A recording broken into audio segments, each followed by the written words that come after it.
एक समय की बात है, एक गरीब विधवा औरत अपने बेटे के साथ रहती थी। उसका बेटा जैक काम नहीं करता था क्योंकि वो बहुत आलसी था। इसी वजह से उनके पास पैसे नहीं थे। माँ, खाने को कुछ है?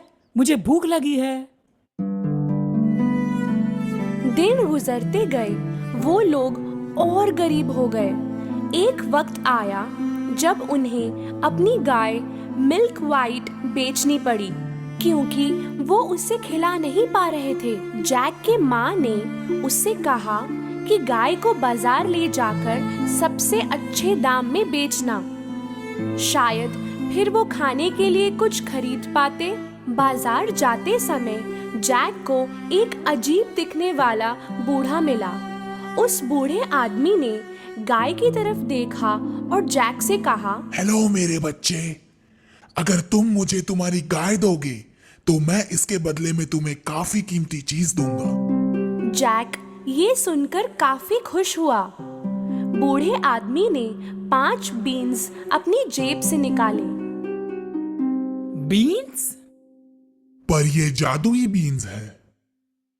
जैक को उस पर पहले तो विश्वास नहीं हुआ, पर वो बूढ़े इंसान ने कहा, सुनो मेरे बच्चे, तुम एक अच्छे और तेज लड़के हो, ये जादुई बीन्स ले लो, तुम्हें अफसोस नहीं होगा, मुझ पर यकीन करो। जैक ने उस पर विश्वास किया और उस जादुई बीन के बदले अपनी गाय मिल्क वाइट उसे दे दी। अपने काम से खुश होकर जैक घर की तरफ दौड़ा। माँ, देखो मैं क्या लाया हूँ। जैक को इतना खुश देखकर उसकी माँ को ये लगा कि वो गाय को बहुत ही अच्छे दाम में बेचकर आया है। जब जैक ने अपनी माँ को जादुई बीन्स दिखाई तो वो नाराज हुई। उसने उस जादुई बीन्स को गार्डन में फेंक दिया और जैक को अपने कमरे में जाने के लिए कहा, तुम अपने कमरे में ही रहोगे जब तक मैं तुम्हें बाहर आने के लिए नहीं कहती। आज तुम्हें कोई खाना नहीं मिलेगा।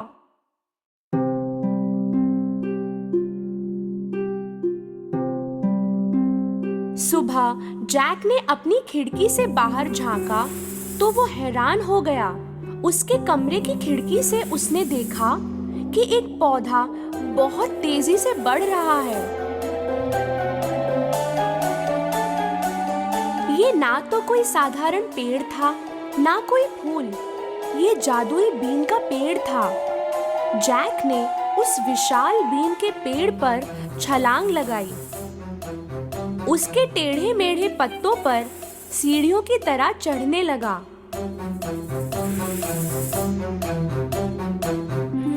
कुछ देर चढ़ने के बाद उसने अपने आप को एक अजीब जगह पाया। वहाँ सब कुछ बड़ा था। उसने एक फूलों से भरा रास्ता देखा जिसके किनारे पे एक बड़ा सा घर था। जैक घर की तरफ पहुंचा और उसने दरवाजा खटखटाया। एक विशाल औरत ने अंदर से जवाब दिया, मैं आपसे पूछने वाला था कि आपके पास कुछ खाने को होगा? हाँ है, पर तुम्हें मेरे पति के आने से पहले जाना होगा यहाँ से। मेरे पति को छोटे बच्चे बहुत पसंद हैं, वो उन्हें खा जाते हैं। जैक बहुत डरा हुआ था पर उतना ही भूखा भी था। जैसे ही वो कुछ खाने के लिए टेबल पर बैठा, उसने सुना कि कोई गहरी आवाज में बाहर बात कर रहा था। मुझे बच्चे की खुशबू आ रही है, कच्चा या पक्का कुछ भी चलेगा, मैं उनको ढूंढ के ही रहूंगा। उस औरत ने जैक को आवाज दी, अभी के अभी ओवन में जाकर छुप जाओ बच्चे। जैक ओवन में जाकर छिप गया। वो राक्षस किचन में जाकर सूंघने लगा। मुझे बच्चे की खुशबू आ रही है। क्या कह रहे हो जी? शायद आपको उस मीट की खुशबू आ रही है जो मैंने कल बिल्ली को खिलाया था। खाना हो जाने पर वो राक्षस अपने सोने के सिक्के गिनने लगा।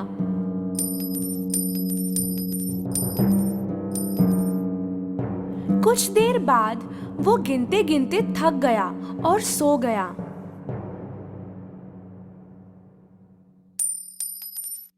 जैक अवन से बाहर आया और उसने सोने के बैग को लिया। उसने बैग को बीन के पेड़ के नीचे फेंका और वो पेड़ से नीचे उतरने लगा।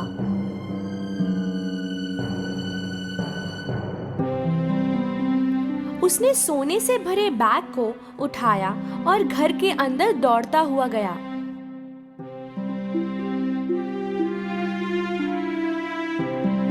जैक की माँ ने सोने को देखा तो वो बहुत खुश हुई। उस दिन के बाद वो कभी गरीब नहीं रहे। लेकिन कुछ महीनों बाद जो कुछ भी सोने का उनके पास था वो खत्म हो गया। जब और कोई रास्ता नहीं था, जैक फिर से बीन के पेड़ पर चढ़कर उस राक्षस के घर पहुंचा। पिछली बार जब तुम यहाँ आए थे तब हमारा एक सोने का बैग चोरी हो गया था। पर फिर भी उसने जैक को प्यार से अंदर बुलाया। थोड़ी देर में राक्षस घर पहुंचा। मुझे बच्चे की खुशबू आ रही है।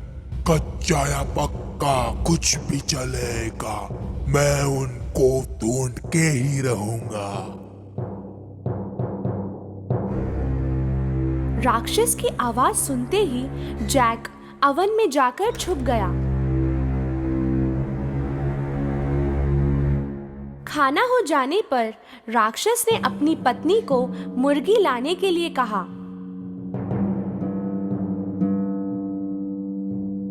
जब पत्नी मुर्गी लाई, उसने उस मुर्गी को अंडा देने को कहा। जैक को ये देखकर ताज्जुब हुआ कि उस मुर्गी ने सोने का अंडा दिया। और जब राक्षस सो गया, जैक अवन के बाहर आया और उसने मुर्गी को उठाया और नीचे की तरफ दौड़ा। सोने के अंडों की वजह से जैक और उसकी माँ फिर से अमीर हो गए थे। पर कुछ समय बाद जैक ने फिर से अपना लक ट्राई करने की सोची और वो बीन के पेड़ पर चढ़ गया। इस बार वो राक्षस के घर में छुप के घुस गया, उसकी पत्नी से छुपते हुए, और बड़े से कॉपर के पॉट में जाकर छुप गया। थोड़ी देर बाद राक्षस आया।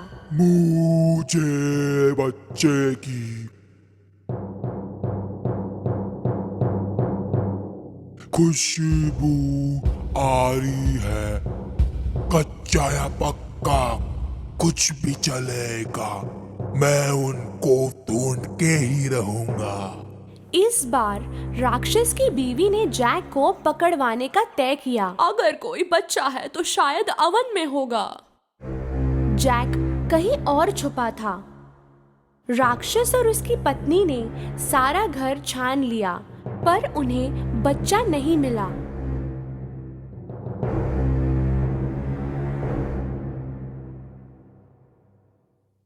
खाने के बाद राक्षस ने सोने की वीणा टेबल पर रखी और उसे बजाने का आदेश दिया। वीणा बजने लगी और राक्षस सो गया। इस बार जैक को ये वीणा किसी भी कीमत पर हासिल करनी थी, इसलिए वो राक्षस के घुटनों से चढ़ता हुआ टेबल पर पहुंचा। पर कुछ ऐसा हुआ जो वो सोच भी नहीं सकता था। हेल्प! वीणा चिल्लाई।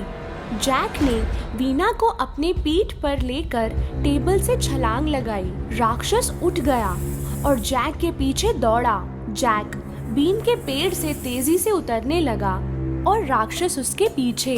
जब वो घर पहुंचा, जैक ने अपनी माँ को बुलाया। माँ, जल्दी, और आरी भी साथ लाना। उन्होंने बीन के पेड़ को काटना शुरू किया। आखिर उन्होंने बीन के पेड़ को काट दिया और राक्षस जोरों से नीचे जमीन पर गिर गया। वो दोनों राक्षस से सुरक्षित थे। हे भगवान, हम सुरक्षित हैं। वो लोग ठीक थे। पर जैक को अपनी हरकत पर काफी पछतावा हो रहा था। वो अपनी लालच की वजह से आज जान खो बैठता। उसने अपनी माँ को वादा किया कि वो कभी भी चोरी नहीं करेगा और वो कल से बहुत मेहनत करेगा। उस दिन के बाद जैक और उसकी माँ कभी भी गरीब नहीं रहे। हाँ, उनके पास सोने के अंडे देने वाली मुर्गी थी मदद के लिए, पर जैक ने भी काम करना नहीं छोड़ा।